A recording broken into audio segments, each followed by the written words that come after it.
following is a presentation of DangerZone Productions.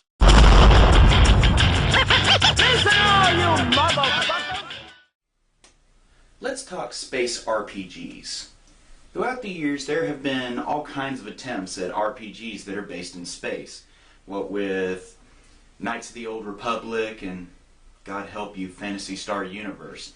But there's one in particular that has gone above and beyond the rest, that has really made a mark for itself in the gaming world.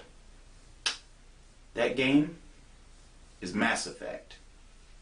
Mass Effect is one of those games that has everything it needs to stand out on its own. It's got unique characters, unique races, exploration of the entire universe, or at least half of it in each game or something.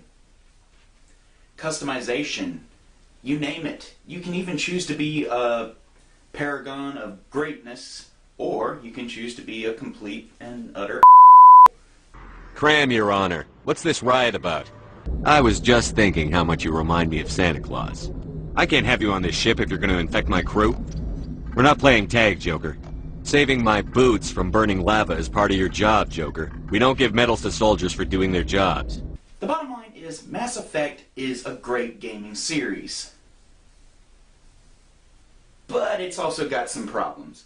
And that's what we're going to look at here today. Brace yourselves, my friends, for the video game grievances of Mass Effect. First, let's start off by talking about the good things about the original Mass Effect. First of all, you gotta love these settings. It even opens on an epic opening. It looks like something right out of a movie, really. You got this one person whose face you don't see till he gets right up to the cockpit. Who is it? Commander Shepard. Insert first name here, sort of thing. You can even choose to be a dude or a chick in this game, which is interesting. But for the sake of argument, we're going to go with the dude. Commander Shepard is a member of the United Human Alliance, and at this point in the game, the humans are still trying to make their mark in the universe. Needless to say, the other races of the universe aren't too thrilled about us getting too big for our britches, but they're douchey enough to slap us and put us in our place. Anyway, the basis of the story is there's these group of military supermen known as the Spectres. Shepard is trying to become a Spectre, and he finally gets his wish when one of them decides to go rogue and threatens the safety of the entire galaxy. Why? So he can help an evil robotic sentient race take over the universe. Of course! First off, let's talk about the characters. Each one brings their own set of things to the table. First, you've got Caden, who's one of the first military guys who's introduced to your party. You get him as soon as the game starts. You also get this gung-ho rookie named Jenkins, but he doesn't last very long.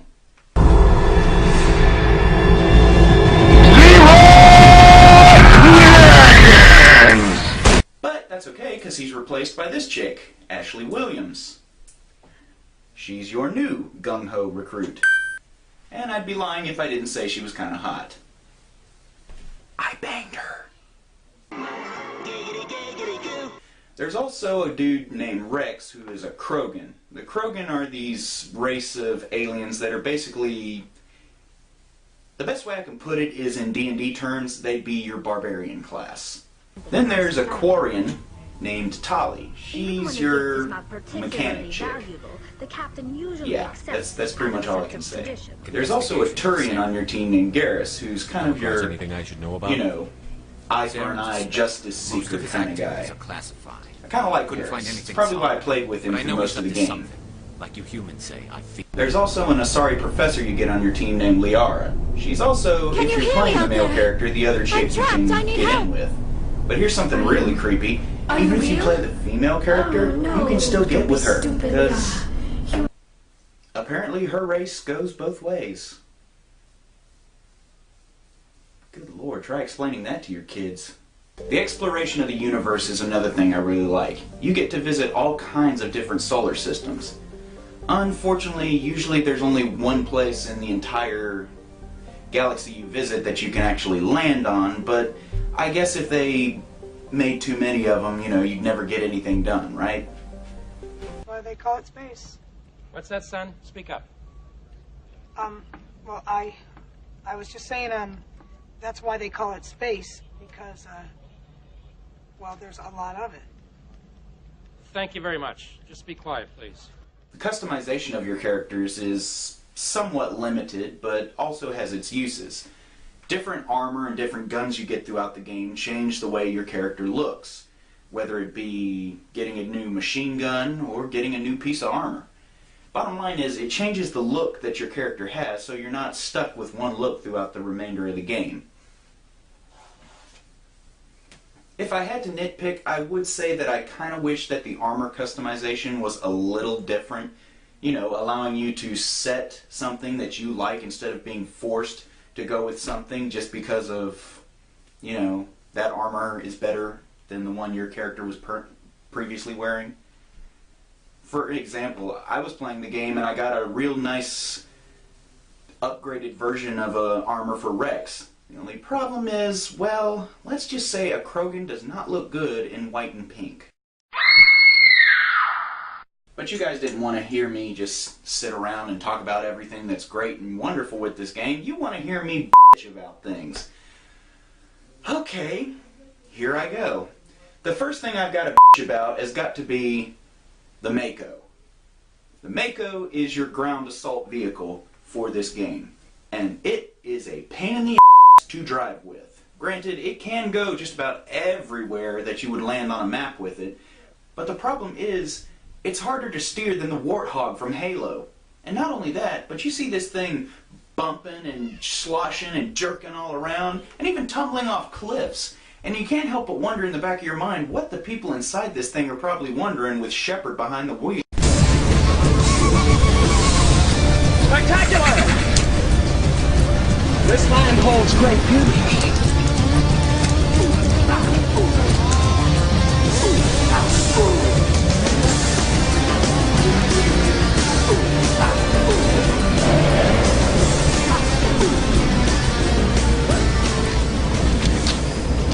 How far to the crime scene? Well, I've been instructed to bring you first to the consulate, which should be beyond those trees, on the other side of the jungle, so you'll have to circle around.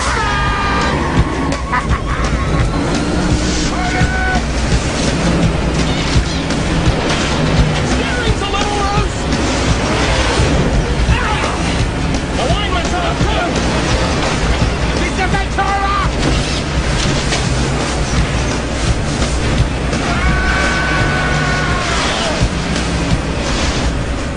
You, pretty chitty bang bang, chitty bang bang, we love you. And our chitty bang bang, chitty bang bang loves us too. Everybody go, chitty we do bang, bang bang, chitty bang bang, our plan for bang, bang bang, chitty bang bang, our fine for standard. Chitty bang bang, chitty bang bang, chitty bang bang, yeah. Chitty.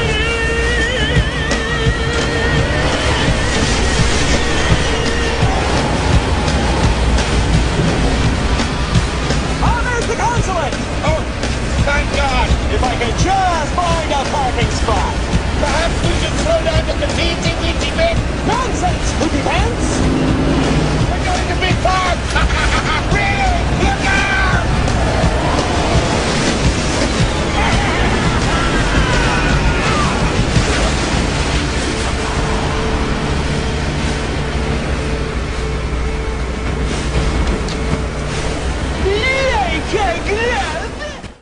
After these messages, we'll be right back. Another thing I have to complain about with this game is, of course, the character AI. Much like with Phantasy Star Universe, these people will run gung-ho into neck deep into trouble. They will take cover from time to time, but they really don't have a sense of knowing when's the right time to move to a different cover. It's like they're waiting for the people to start unloading on us with gunfire to be like, oh, they're shooting at us with all kinds of different weapons at different directions. Must be safe to go. Remember before when I said that you could also decide on whether to be a good guy or a bad guy in this game? Well, the decisions don't always mean what you think they're going to mean. For instance, there's a side quest in the Citadel where this guy is supposedly a big fan of yours, and, well, he eventually says, you know, why don't you help him become a Spectre too, to try and help safeguard the universe. I tell him to go f*** himself and that he needs to go home. Of course, in my other character, where I was trying to be kind of a tough, edgy kind of character, I told him, I think one of the options was to just, stop being an idiot. Sounds like a good enough douchey thing to say to me, but apparently the game didn't think that way and decides to put a gun in his face. I'm a bad guy. Stop me from killing you. I don't recall saying put a gun in the guy's face. I just told him to stop being an idiot and take his home. Was that really necessary? No, it wasn't. It was mean. Stop that. Probably one of the most sucky moments in this entire game, and I'm sure a lot of people who've played this game will agree with me, is the moment where you're forced to choose between the lives of two of your own party members. When you get to the planet Vermeer, you're forced to choose between Lieutenant Caden and Gunnery Chief Williams. One of these characters has to die, and there's not a damn thing you can do about it. So the choice is not necessarily whether you want the dude or the chick, but rather do you want biotics or a gunmaster. Like I said before, I played the game through twice and tried it with both options. Either way doesn't really change the storyline. It just means on one hand you continue the rest of the game with Caden, and on the other you continue the rest of the game with Ashley. That's pretty much it, but it still kind of sucks knowing that you are forced to lose a member of your party. But, all's fair in love and war, I suppose. While we're on the subject of characters dying, word to the wise if you haven't played Mass Effect yet, on the same level, Vermeer, there's a part where Rex begins getting a little too big for his britches and actually pulls a gun on Shepard. If your Intimidate or Charm skill is not high enough, you will be forced to kill Rex. And coming from somebody who's played Mass Effect 2, that can have an effect if you transfer your character to Mass Effect 2. So make sure your skill's high enough. Trust me, it'll be easier on you. So the question on everybody's mind is Mass Effect worth playing? Absolutely. Mass Effect is definitely worth playing. Especially considered it's a trilogy right now with plans to open, that's right, a 4th Mass Effect game in the future. So by all means, if you haven't had a chance to play Mass Effect yet, play it. Play it from the beginning, catch yourself up in the story. You won't regret it. It's an awesome game, it's an awesome RPG, it's an awesome experience.